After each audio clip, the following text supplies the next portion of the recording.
Right. हाँ H2O reaction है, ये H3C है, ये C2H5 है, ये CH3 हाँ है और ये Cl है, ये H2 है। बताओ किसका SN1 फास्ट होगा?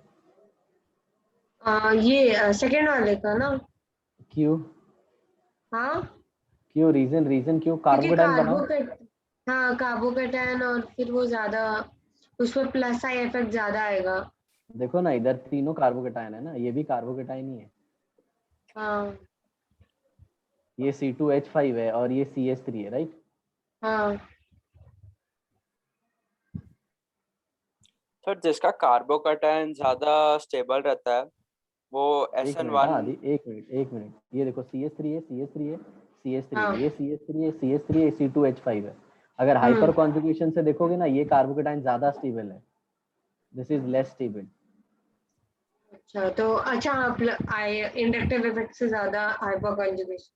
हाँ, तो पहला वाला ज्यादा स्टेबल है, तो मान लो हाँ इसका हाँ रेट 1 है, इसका रेट 2 है, तो rate 1 should be greater than rate 2 ना। बट ऐसा होता हाँ नहीं है, रेट 1 ज्यादा आता है, रेट 2 ज्यादा आता है रेट 1 के कंपेयर में। अच्छा समझे? वो कैसा हाँ होता है, ये सब क्वेश्चन है जेई का। हम्म। अब ये सब जेई में पूछा जाता है, ये नॉर्मल स्टेट बोर्ड में अब नहीं पूछा जाएगा। अरे, अपना नीट में और ये नॉर्मल जे नॉर्मल एग्जाम में। क्यों बताए? अब जैसे देखो, तुमने पढ़ा है कि SN1 का रिएक्शन उसका ज्यादा फास्ट होता है जिसमें कार्बोकेटाइन ज्यादा स्टेबल होता है, कार्बोकेटाइन ज्यादा स्टेबल है। बराबर। लेकिन एक बात बताऊं, कार्बोकेटाइन बनने का भी एक रेट होगा, पता है किसका कार्बोकेटाइन जल्दी बनेगा? रेट तो डिटरमाइनिंग स्प्लिट हाँ। तो ज्यादा कार्बोकेटाइन फास्ट है ना, इसका बनेगा क्योंकि इसमें स्टेरिक हिंड्रेंस बहुत ज्यादा है, ये बल्की ग्रुप है, बराबर। और ये बल्की ग्रुप है ना, तो ये जल्दी से तोड़ के ये बनना चाहता है। बनना चाहता है। हाँ, तो इसका SN1 ज्यादा फास्ट होगा, एक्चुअल में ऐसा है। कभी भी SN1 का रेट देखना है ना, तो उसको स्टेरिक फैक्टर से डिसाइड करने का। हाँ जितना समझे? चाहिए उतना ज्यादा जितना ज्यादा स्टेरिक हिंड्रेंस होगा ना, उतना। और वैसे। जब स्टेरिक हिंड्रेंस से नहीं डिसाइड कर पाओ ना, तब हम्म। इलेक्ट्रॉनिक देखने का। इलेक्ट्रॉनिक अच्छा मतलब कार्बोकेटाइन बना के स्टेबिलिटी लाने का। चलो, इसके लिए भी हाँ तुमको हाँ एक एग्जांपल दे देता हूँ। इधर देखो, ये Cl है, हाँ बराबर। यहाँ पे देखो, ये भी Cl है, राइट। एक मिनट, हाँ, थोड़ा सा SN1 से करना है, तो ये Cl के बदले यहाँ पे CH3 लेके आते हैं। अब देखो इधर, ये Cl है, ये भी Cl है, राइट। हाँ तो अब क्वेश्चन आता है किसका SN1 फास्ट होगा। तो अब तुम दोनों की जगह पे क्या देखोगे? इधर कार्बोकेटाइन बना के देखोगी, कार्बोकेटाइन हाँ लेकिन पता है रेट इसका फास्ट होगा। क्योंकि क्यों? इसमें यहाँ पे स्टेरिक स्टेरिक ज्यादा। हिंड्रेंस ज्यादा है। हाँ ज्यादा है। हाँ, ऐसा। समझा। तो पहले ऐसे देखने का, और जब डिसाइड ना हो पाए ना, तब अपन इलेक्ट्रॉनिक फैक्टर लगाने का। समझे? जब डिसाइड ना हो पाए तो इलेक्ट्रॉनिक फैक्टर लगाने का। तो कैसा होता है, SN1 SN2 जो है ना, सब बहुत डिटेल में होता है। मतलब जैसे तुम्हारा भाई पढ़ेगा ना, तो उसको फिर है ना मिक्स सॉल्वेंट वाला केस आएगा। जब सॉल्वेंट क्या होंगे? मिक्स। जैसे तुमको है ना डायरेक्ट ऐसा दे देते हैं कि पोलर प्रोटिक है, पोलर और प्रोटिक है हाँ और पोलर डीमस। अप्रोटिक है, तो आंसर क्या होगा? लेकिन कैसा है हाँ देखो, ये सब छोटे लेवल के लिए। और जिसके लिए भाई प्रिपेयर कर रहा है ना, उसमें कैसा है कि आपको एकदम हेवी लेवल पे जाना पड़ेगा। हेवी लेवल मतलब हाउ एंड वाई, समझ रही हो? क्यों हो रहा है वो आपको जानना पड़ेगा। नीट में इतना नहीं होता। नीट में तुमको मैं बताऊं, लेकिन इनऑर्गेनिक का अभी लेवल। मेंस के भी डिफिकल्टी लेवल बहुत कम कर दिया मतलब मैं हाँ, वही पेपर। प्रॉब्लम है। तो मेंस के बेसिस पे IIT में एडमिशन नहीं होता ना। एडवांस का अभी भी वही लेवल है।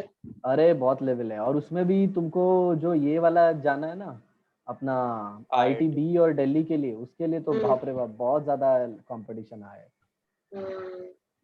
तो मतलब वो है। और मैं तुमको बताऊं, वहां पे ना क्वेश्चन ऐसे बनते हैं ना, मतलब एक स्लाइड सा डिफरेंस भी है ना, बहुत कुछ कर पाता है। और इनऑर्गेनिक और फिजिकल का लेवल बहुत ज्यादा होता है। इनऑर्गेनिक नीट में है ना, सिर्फ NCERT पढ़नी होती है, लेकिन वहां पे इनऑर्गेनिक के लिए पूरा एकदम डिटेल में पढ़ना होता है। You won't believe, chemical bonding 2 notebook का होता है। हाँ मेरी एक फ्रेंड को IIT रुड़की लगा ना। Oh good. अभी हाँ अच्छा, रिसेंटली स्कूल लगा। की थी? हाँ स्कूल की थी? नहीं मैं जानती हूँ एक मेरे मतलब वो उसने स्कूलिंग करके इसके साथ किया था, खुद से ट्यूशन में पढ़ा था अच्छा तो अच्छा। उसने स्कूलिंग के साथ कवर अप किया था। और बहुत जल्दी प्रिपरेशन स्टार्ट कर देते हैं हम लोग। बताओ। बट अच्छा है मेरे ख्याल से ना, सबको एक बार ऐसी परीक्षा दे देनी चाहिए। उससे क्या होता है पता है, अपना जो बोलते हैं ना लाइफ में जो कैपेबिलिटी। एटीट्यूड नाम की चीज होती है ना, वो बहुत ग्राउंड पे रहती है। अच्छा। तो लोगों को ज्यादा घमंड नहीं आता, मतलब ऐसे। वो तो छोड़ो, तुम्हारी डाइट की जो एग्जाम होता है ना, वो उससे भी ज्यादा डिफिकल्ट होता है, वो जिसमें हम लोग आए थे, एसओसी वाला, एसओसी जूनियर साइंटिस्ट वाला। अच्छा। Like every day 60 students appear for the like वो interview, and 2 to 3 are only getting selected. और बार्क में एग्जाम भी देते हैं 2 लाख लोग, और सिलेक्ट होते हैं समवॉट अराउंड, मतलब इंटरव्यू के लिए मेरे ख्याल से 600 या 400 कैंडिडेट सिलेक्ट होते हैं। और उसमें से भी फिर कम सेलेक्ट होते हैं। हाँ, उसमें भी इंटरव्यू के बेसिस पे छाट देते हैं ऐसे। लेकिन अगर आपने जेई वेई के लिए प्रिपेयर किया ना, तो मैं बताऊं बहुत नॉर्मल एग्जाम होती है जेई के हिसाब से। इसको बोलते हैं ब्रिज हेड, राइट ना? हाँ। अब ये ब्रिज हेड में ये कार्बन भी sp3 है और ये भी sp3 है। तो अगर मैं इसका स्ट्रक्चर थोड़ा दूसरे तरीके से बनाना चाहूँ तो ऐसे बना के दिखाता हूँ, आपको ज्यादा अच्छे से समझ में आएगा। हालांकि तुम समझ गए हो, ये देखो ऐसे ऐसे ना। एक ये फैन है, मान लो ये फैन का ये होल्डर है, लेकिन ये फैन के जो ब्लेड्स है ना, वो नीचे झुके हुए हैं। तो उसको और आप चाहते हो कि वो फैन के जो ब्लेड है वो सीधे हो जाए, और वही डिफिकल्टी है अपने लिए। और इसमें ये जो डॉट वाले हैं, ये सारे क्या है, sp3 है। क्लियर? तो ब्रिज पे कार्बोकेटायन तो कार्बो क्या कैटायन अनस्टेबल होता है ना, एनायन भी अनस्टेबल होता है। कार्बनायन बन जाता है, बन जाता है। हाँ, तो लेकिन H कैसा है जाता पता है है? तो हमेशा कार्बोकेटायन ही बनेगा ना, लेकिन कि क्या बोल एनायन रही हो? बनेगा। एक सेकेंड। H मतलब अगर इधर से निकालेंगे तो तो एनायन बनेगा तो क्या? लिसन H प्लस निकालोगी ना तो कार्बनायन बनेगा, और अगर H माइनस जाएगा तब कार्बोकेटायन बनेगा। अब मेरी बात जरा ध्यान से सुनना।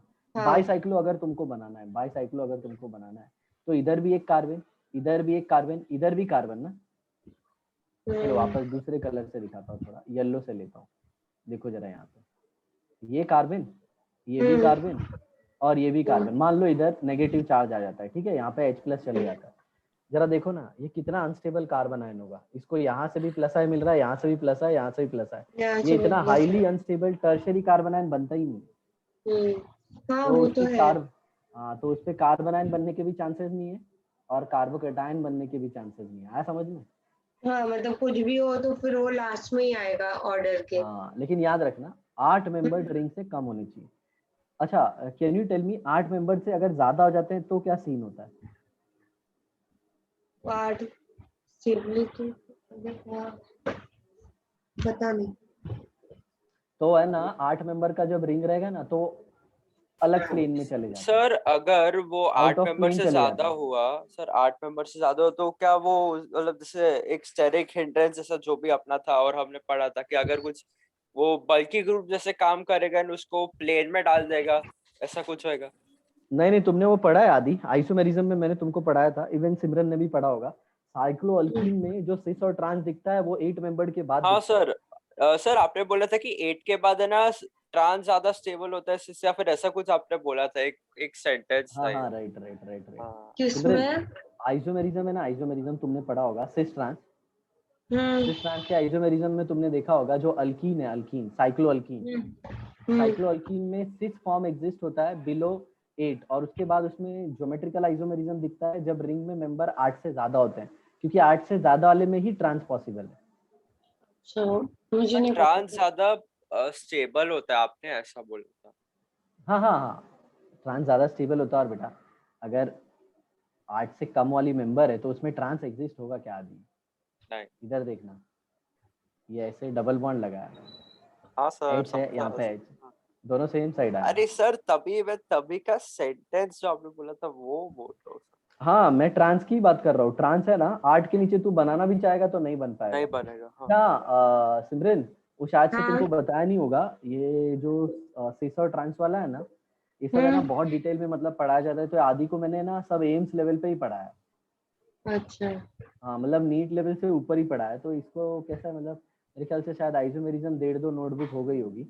आइसोमेरिज्म का 2 नोटबुक है। हाँ तो उसमें कैसा मतलब सब ऐसे बहुत डिटेल में है, बट नो वरी, उसमें से एक क्वेश्चन आता है सिर्फ, एक क्वेश्चन आता है सिर्फ। बट मैंने बताया ना वो क्वेश्चन अपने 45 में से वो 7 क्वेश्चन होते हैं, 7 से 8 जो रैंकिंग डिसाइड करते हैं। समझे? देखो चिल्ड्रन, मैंने पहले भी बताया, अभी बताता हूँ, ये 45 में से है ना 35 हर कोई करता है। हर कोई मतलब ये सीबीएसई और ये सब जो बोर्ड वाले स्टूडेंट होते हैं ना वो भी 35 मार्क वो भी करते कर लेते हैं। हाँ। हैं। हाँ लेकिन वो जो 10 क्वेश्चन होता है ना वही बैंड बजाते हैं और उसमें यही सब एंटिक आते हैं। अभी जो तुमने एम्स वाले ऊपर देखे ना वही सब एंटिक क्वेश्चन आते हैं और वही रैंक डिसाइड करता है। ऐसा है। तो फिर जो, और हाँ मुझे ये भी पूछना था, वो जो नंबर ऑफ ज्योमेट्रिकल आइसोमेरिज्म में है, मतलब मैंने वो समझने के लिए बहुत सारी वीडियोस देखे हैं। कुछ लोग ट्रिक्स बताते हैं नंबर्स कैलकुलेट करने की, but at the end moment थोड़ी ना टाइम रहता है कि इतना सब करें, तो क्या तुमको करना जो है? तुमको नीट पे जो करना है ना, नीट लेवल पे, उसके लिए तो फॉर्मूले से ही हो जाएगा। समझे? वो नीट फॉर्मूले पे समझ में कहाँ आते, कुछ तो हैफिजेड पढ़ा है, कुछ समझ अरे नहीं। नहीं नहीं, बहुत सिंपल फॉर्मूला है, बहुत सिंपल है। उसमें ये चेक मुझे करना है आपको कि जो अल्कीन है वो सिमेट्रिकल है या अनसिमेट्रिकल है। हाँ। उसके बाद आपको रूल लगाने हैं सब। सिमेट्रिकल है तो तो वो फिर याद अलग। कर लो फिर सिंपल। हाँ हाँ हाँ सर, वो फॉर्मूला याद कर लो। वो n माइनस वो रेस टू n माइनस 1 वो वाला ना। हाँ, 2 n हाँ minus 1 p right minus 1 right right p की कुछ वैल्यू होती है। राइट मुझे राइट तो राइट। उतना वो नहीं हो। हाँ पी की वैल्यू तब लेते हैं जब नंबर ऑफ जो बॉन्ड्स होते हैं वो ऑड है या इवन है। ऑड है तो हाँ n+1/2 लेते हैं और इवन रहता है तो हम्म, n/2 कर देते हैं। p is equal to where ऐसा ही कुछ। n stands for number of stereochemical centre. हाँ चिल्ड्रन यार। देखो मैं तुमको बताता हूँ, मतलब मैं तुमको हाँ। बताता हूँ मेरा जो रैंक है ना मतलब इट वाज अराउंड 3000। हम्म। मैंने मतलब वो बैच से पढ़ा था मतलब जहाँ पे मतलब कोई पहुंच ही नहीं पाता है। हम्म। मतलब कोटा की बंसल क्लासेस की टॉप बैच, मतलब जिसके लिए लोग है ना बच्चे 2-2 साल एंट्रेंस के लिए ट्राई करते थे कि वो बैच मिल जाए पढ़ने के लिए।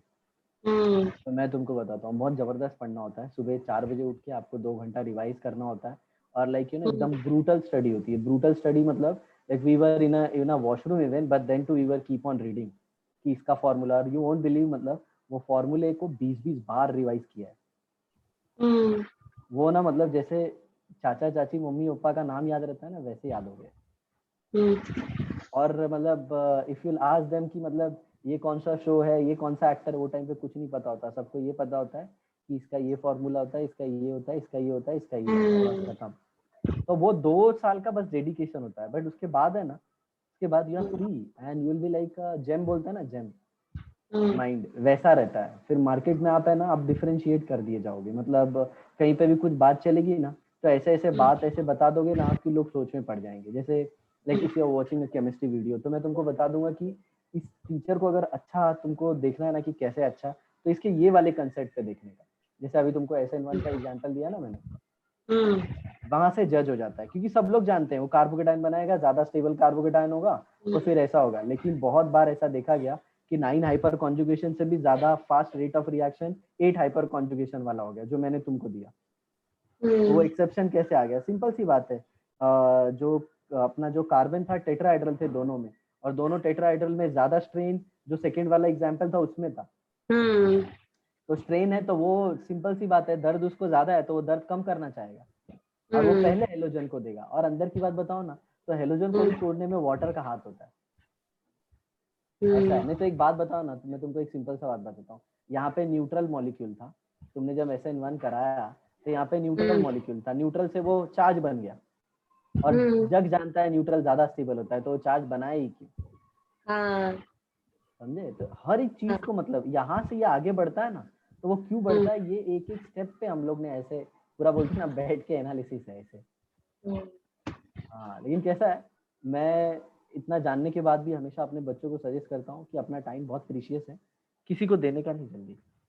मतलब लाइक वीडियोज एंड ऑल, मतलब जैसे बच्चे मेरे को बताते हैं ना सर इसका वीडियो देख लो केमिस्ट्री का अच्छा है, मतलब नहीं नहीं नहीं तू देख और तेरे को जहाँ पे प्रॉब्लम है वो मेरे को बता, मैं नहीं देखूंगा। मतलब why to spend our precious time, right? अगर आप अपने को इम्पोर्टेंस देते हो ना तो अपना टाइम कभी किसी को देने का नहीं, हाँ until and unless that person is not important. ये तो पता चला yes sir my time is important please like don't talk to me, तो फिर थोड़ा गलत हो जाएगा, मेरी बिल्ली मुझी से नहीं। हाँ सर। ये देखो ये C7 हो गया और ये H16 हो गया। सिमरन तुमको कभी है ना मैं एक अलग से क्लास लेके वो सब आइसोमेरिज्म फिरोजोमेरिज्म का एक्सप्लेन कर हाँ दूंगा। मतलब जितना आता है बस उतना भी कर दोगे ना, तो मैं बाकी क्वेश्चन से जो नहीं ठीक समझेगा है वो ठीक मैं है आपको भेज दूंगी। ठीक है ठीक है। यहाँ पे देखो इसका फॉर्मूला क्या है, C7H12 ना। H16। हाँ मतलब C7H16 है राइट।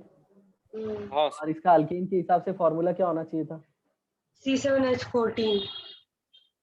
हाँ अल्केन अल्केन अल्केन के हिसाब से 16 ही होना चाहिए था। 16 ही होएगा।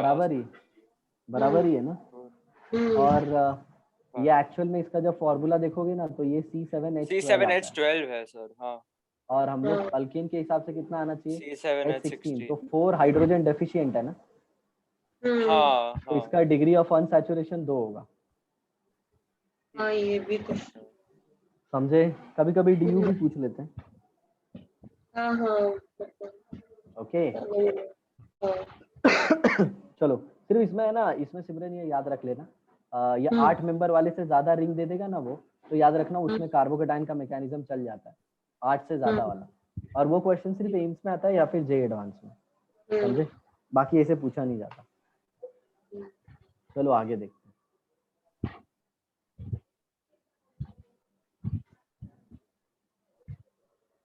तो सबसे पहला अगर ब्रिजहेड कार्बन है,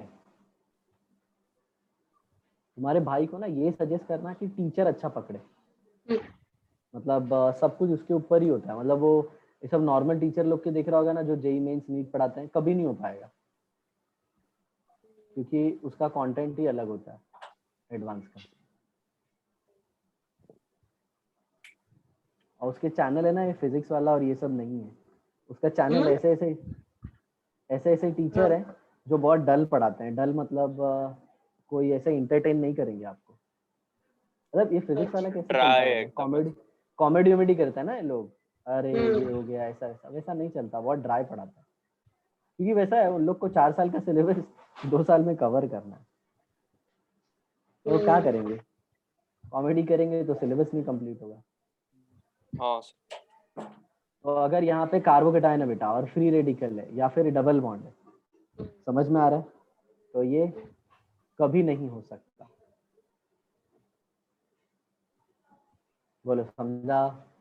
हाँ और वो क्यों नहीं हो सकता? क्योंकि हमेशा sp2 होगा और sp2 होगा तो ब्रेड्स रूल लगेगा, राइट? समझा सर। और ब्रेड्स रूल लगेगा तो डैश डैश डैश। सर ये डैश डैश क्या है? According to Bredt's rule a bridgehead carbon can never attain planarity. Done. दूसरा देख लो।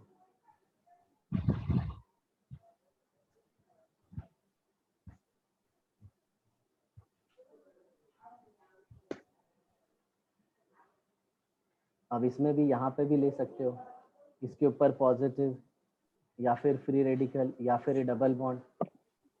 ओके हाँ ये भी नहीं हो सकता, ये भी नहीं हो सकता। वही वापस ब्रेड चाचा का रूल, हाँ ठीक है ना? नेक्स्ट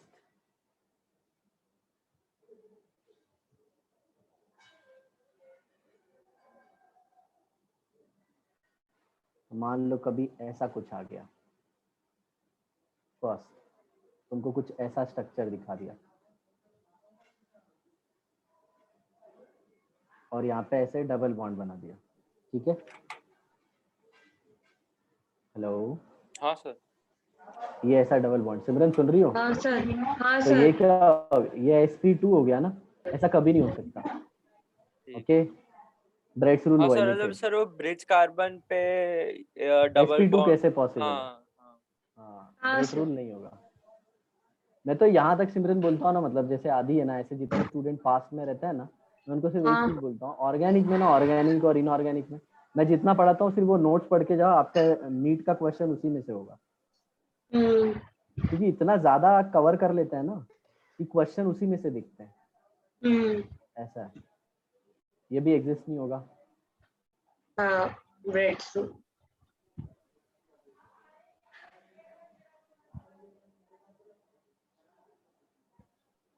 अब एक एंटी केसेस भी देख लेते हैं। कुछ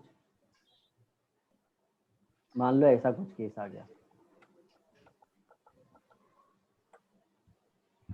ये ऐसे आ गया और यहाँ पे नेगेटिव चार्ज है, ओके, और ऐसे डबल बॉन्ड है, तो कुछ बच्चे क्या बुद्धि कर लगा देते हैं पता है, अरे मस्त रेजोनेंस हो गया। नेवर, नहीं होता। ओके, प्लेन में नहीं है ना इसके लिए। हाँ हाँ, तो याद रखना ये negative charge, negative over bridge head is always localise, is okay, always localise. Localise. मतलब लोकलाइज। स्टूडेंट समझ रहे हो, वो 20 ये बेस का, एसिड बेस का क्वेश्चन पूछेगा, इसी से बेसिक स्ट्रेंथ पूछ लेगा, समझी? हाँ, बेसिक स्ट्रेंथ तो फिर इसकी हाँ, चलता। तो if negative charge is there, if negative charge involve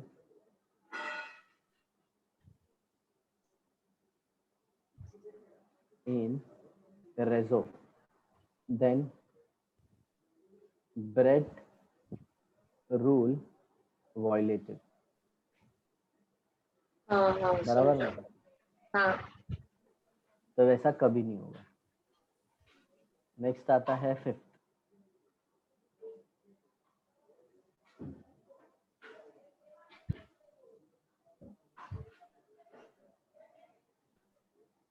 no doubt ये भी क्या है, localize. Localize. Localize. Simple, never think of resonance. रेजो विथ सी डबल बॉन्ड। और ये जो मैंने तुमको बताया ना सब लोग को कि पी ऑर्बिटल के इलेक्ट्रॉन क्यों इतना घूमते हैं, वो हाई एनर्जी इलेक्ट्रॉन क्यों होते हैं, ये सब कुछ एडवांस का कंसेप्ट है, समझे?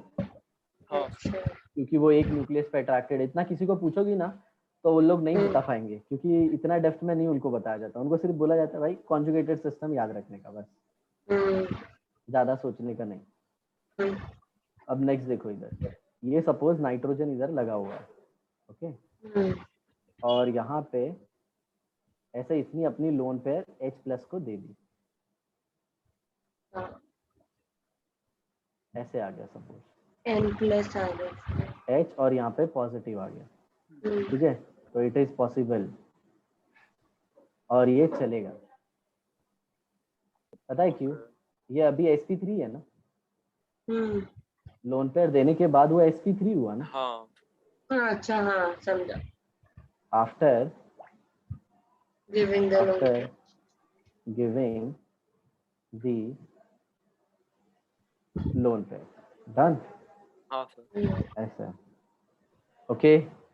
हाँ सर, तो समझा। ये है, याद रख लेना, ये बेसिक के ऊपर क्वेश्चन आता है। अभी नेक्स्ट हम लोग पढ़ेंगे आज का last concept, that is dancing resonance. हाँ हाँ, ये पढ़ा सुना था मैंने।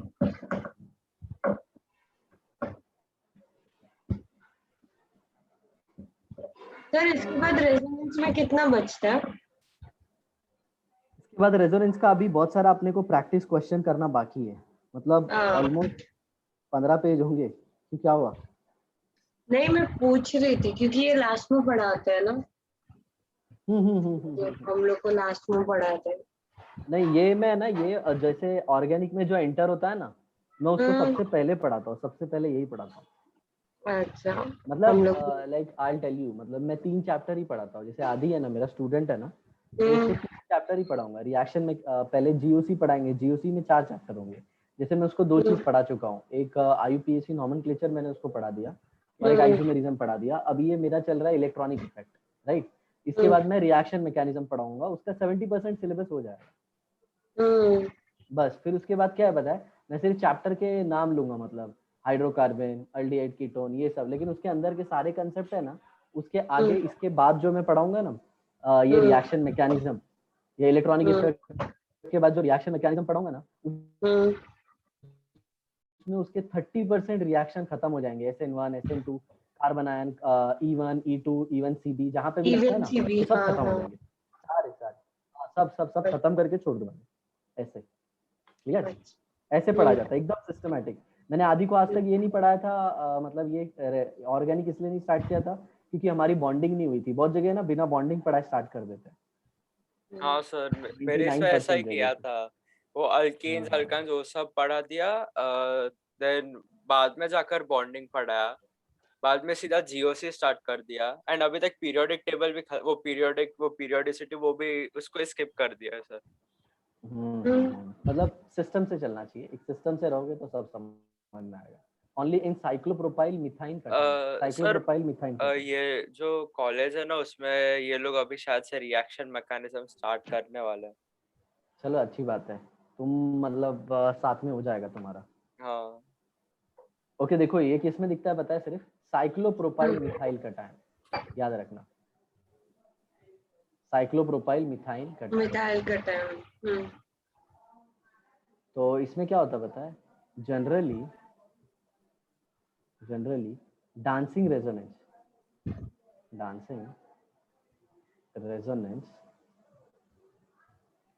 is more effective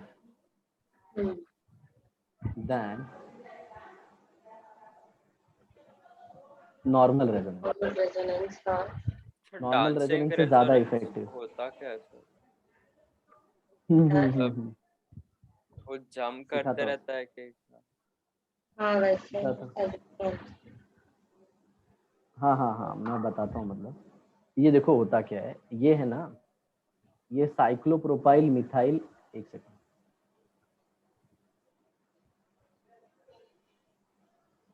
ट्रायंगल पे CH क्या होता है और क्यों ये ज्यादा इफेक्टिव होता है सब मैं बता देता हूँ। ये ऐसे साइक्लोप्रोपाइल हो गया और ये मिथाइल कार्बोकेटायन है, बराबर।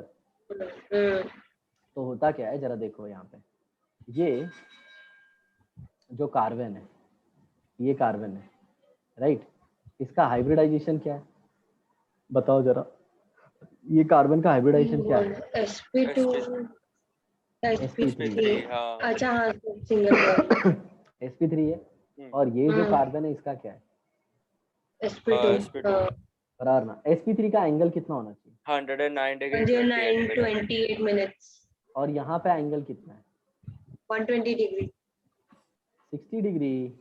अच्छा नीचे मुझे हाँ लगा sp2 हाँ ये sp2 पे, sp3 वाले का 60 डिग्री है, मतलब 60 होना चाहिए था, 109 डिग्री 28 मिनट। ना समझा चाहिए था 109 डिग्री, बट मिला 60। 60 अच्छा वो एंगल ढूंढने आता है ना, उसका रूल है 180 minus 360 by n is equal to theta, आपको एंगल मिल एंड जाएगा ये हाँ सर, ये फॉर्मूले से। आपने मुझे बोला था लेकिन ये काम नहीं करता हाँ है, हाँ जैसे हाँ वो हाँ हाँ हेक्सेन वाले साइक्लो में, हेक्सेन और में, हाँ हाँ हाँ हाँ हाँ। राइट, इसका काम नहीं होता, तुमको तो ऐसा बॉन्डिंग में सिखा दिया था, ठीक है। तो इधर देखो, अब यहाँ पे देखो होता क्या है, तो एंगल कितना चाहिए था आपको?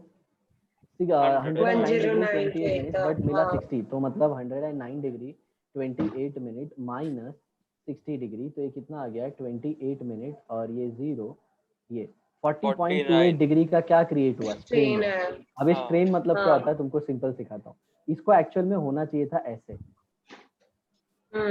बराबर, लेकिन सर ये इधर आ गया 49 और ये सर इधर आ गया। सर 49 हाँ समझा, हाँ 49.28, तो 49 डिग्री 28 मिनट्स को 2 से डिवाइड कर देते हैं, तो ये हो गया हाँ 24.64। राइट, हाँ 24.64 का स्ट्रेन इधर आ गया, हाँ बराबर, हाँ हाँ और 24.64 का स्ट्रेन इधर भी आ गया, इधर बराबर। भी आ गया हाँ अब इसका मतलब क्या है स्ट्रेन का? देखो सिंपल सी बात है, जो बॉन्ड ऐसे रहने चाहिए थे उसको खींच के तुम नजदीक लाए, हाँ ऐसे नजदीक लाए, बराबर ना। तो ये प्रेशर किससे बने करके थे बॉन्ड? ये बॉन्ड इलेक्ट्रॉन पेयर से बने थे ना, और इनके बीच में क्या बढ़ जाएगा? रिपल्शन रिपल्शन, और रिपल्शन बढ़ गया, उसकी पोटेंशियल एनर्जी बढ़ गई, पोटेंशियल एनर्जी बढ़ गई, हाँ उसी को स्टेबिलिटी केमिस्ट्री की डिक्रीज भाषा होगी, में स्ट्रेन बोलते हैं। स्ट्रेन बोलेंगे। हाँ सर। हाँ तो तो एक बात स्टेबिलिटी बताओ, डिक्रीज हाँ अब जरा ध्यान से सुनना, ये टेट्राहेड्रल है, ओके, मान लो ये टेट्राहेड्रल है, और यहाँ पे ये H है, ये H है, राइट। तुम हाँ ये एंगल को कम करोगे ना तो ये एंगल बढ़ेगा, हाँ क्योंकि उसको क्या करना है पता है, sp3 को s कैरेक्टर और p कैरेक्टर मेंटेन करना है। हाँ सर इसका मतलब क्या? देखो sp3 में s कैरेक्टर बेटा 25% होता है। sp3 में हाँ sir s character 25% is equal to 25%, बराबर। और हाँ p कैरेक्टर कितना होता है? 70 75%, राइट। अब एक बात बताओ मेरे को, आप यहाँ पे बॉन्ड एंगल कम कर रहे हो तो तुमको हाँ पता है sp3 sp2 sp, okay, bond angle का ऑर्डर क्या होता है? 109 डिग्री 28 मिनट, 120 डिग्री 120 और 180 डिग्री। 180 हाँ, तो बॉन्ड एंगल अगर कम हो रहा है तो एस कैरेक्टर बढ़ रहा है ना। हाँ कैरेक्टर इज इनवर्सिटी। सर बॉन्ड एंगल इंक्रीज हो रहा है तो एस कैरेक्टर बढ़ेगा। ऐसे बोलो, एस कैरेक्टर बढ़ता है मतलब बॉन्ड सर एंगल बढ़ता है, राइट। हाँ सर सर आपने बॉन्ड उल्टा लिखा एंगल है, इंक्रीज होगा तो हाँ आपने उल्टा लिखा है। और अच्छा, इस कैरेक्टर बॉन्ड एंगल भी समझा इंक्रीज हो रहा है इस कैरेक्टर के साथ। हाँ मैंने आगे वाला लाइन थोड़ा अलग लिख दिया। अगर बॉन्ड एंगल बढ़ेगा तो एस कैरेक्टर भी बढ़ेगा, बराबर। हाँ एक्चुअल में एस कैरेक्टर के बढ़ने की वजह से बॉन्ड एंगल बढ़ता है, राइट। तो यहाँ पे क्या हो रहा है? बॉन्ड एंगल कम हो रहा है, और बॉन्ड हाँ एंगल कम हो रहा है, इसका मतलब क्या? एस एस कैरेक्टर भी एंगल कम अगर कम होएगा। होगा तो एस कैरेक्टर भी कम होगा। लेकिन हाँ। मैंने अभी बताया ना, ये चाहेगा क्या कि ये एस कैरेक्टर को मेंटेन करे। हाँ मतलब नो डाउट ये 109 डिग्री 28 मिनट एंगल को हाँ मेंटेन करना लेकिन चाहेगा, वो 25% चाहता है कि एस कैरेक्टर 25% ही रहे। बराबर। 25% एस कैरेक्टर हो और 75% पी पी कैरेक्टर हो, राइट। कैरेक्टर हाँ वो चाहता है कि ऐसा हो। अब जरा देखो तो होता क्या है, आपको मैं बताता हूँ। ये ऐसे था, अब ये क्या करेगा पता है? ये अपने बॉन्ड को ऐसे कर लेगा। ये जो बॉन्ड देख रहे हो ना, ये ऐसे हो जाएगा, टेढ़ा हो जाए, बेंड हो जाएगा। क्यों? क्योंकि मैंने बताया था पोटेंशियल एनर्जी मिनिमम करना है, हाँ रिपल्शन को कम करना है, राइट। हाँ सर और रिपल्शन को कम करने के लिए ऐसे हो गया, राइट।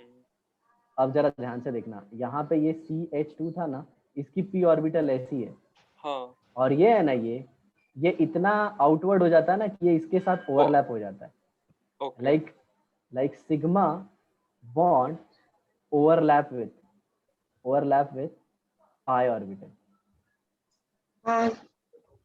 और देखो सिग्मा के इलेक्ट्रॉन डायरेक्ट p ऑर्बिटल से ओवरलैप कर रहे हैं, हाँ बराबर। अच्छा इसलिए वो डांस करता है इधर उधर। बराबर, समझा? हाँ सर।